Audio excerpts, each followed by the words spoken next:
Jangan terus-terusan bertanya, kenapa anak saya nggak begini sama saya? Kenapa anak saya nggak mau dengerin saya? Kenapa anak saya?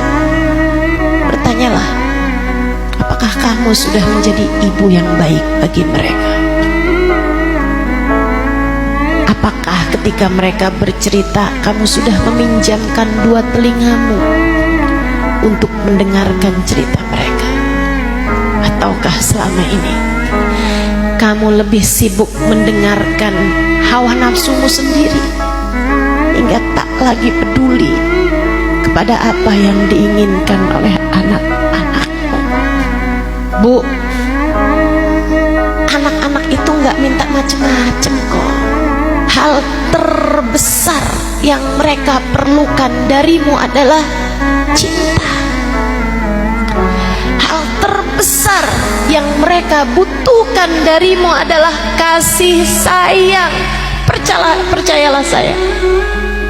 Enggak, kamu enggak harus jadi perempuan-perempuan hebat, perempuan-perempuan yang punya gelar akademis, atau kamu harus jadi ustadzah yang hafal banyak hadis, hafal banyak ayat.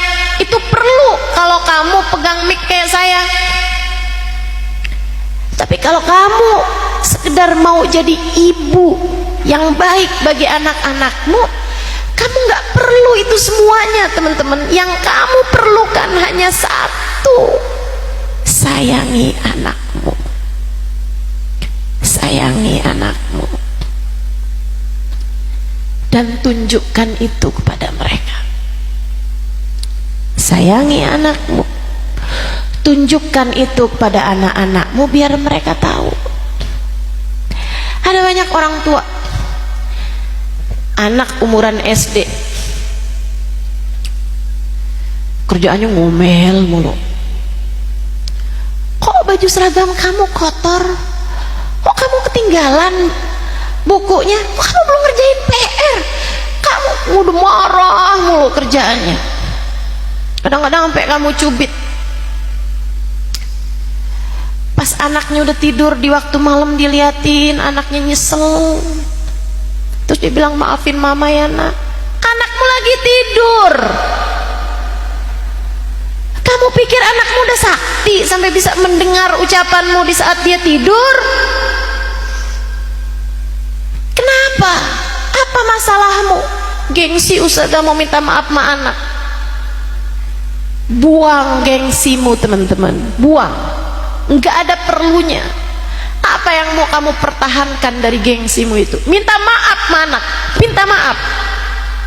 Nanti dia manja ustazah. Enggak ada ceritanya begitu. Enggak ada ceritanya begitu. Saya ceritain, ibu saya, umi saya, sampai sebegini tuanya saya, tiap kali saya bilang sama umi saya, Mi, maafin Ima ya Mi, maafin Ima ya Mi. Buat segala salah imam yang umi tahu, yang umi gak tahu. Apa jawab umi saya? Im, maafin umi ya Im. Umi itu dulu banyak gak ngertinya Im, maafin umi ya Im ya.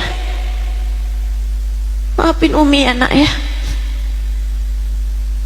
Bahkan kadang-kadang di saat saya nggak minta maaf sekalipun, umi saya senang banget pegang-pegangin tangan kalau habis sholat. Terus umi bilang, maafin umi ya nak ya, maafin umi ya nok ya.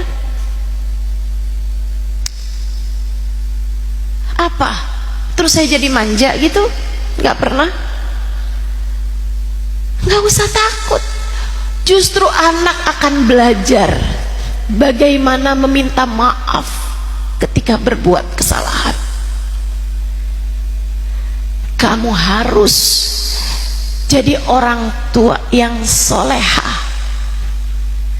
berakhlak, biar anak-anak kamu bisa mencontoh itu dalam dirimu. Sebab lisanul hal afsah min lisanil maqal. Lidah perbuatan lebih tajam daripada lidah ucapan. Kamu ditiru anakmu, perbuatanmu lebih mudah, lebih gampang ditirunya daripada anak kamu minta meniru ucapanmu, melaksanakan ucapanmu. Kalau kita nasehatin anak, mereka akan dengar. Tapi kalau nasihatmu sama perbuatanmu nggak sama, mereka akan sulit untuk bisa menerapkannya. Makanya kalau kamu bilang, anak saya bilangin nggak nurut, ucapan saya nggak didengar, teman-teman saya sekalian, barangkali karena kamu selama ini berucap hanya dengan lisan untuk sesuatu hal yang tidak kamu praktekkan. Coba praktekin, kamu akan mendapati anak-anakmu mudah untuk mengamalkannya. Insya Allah.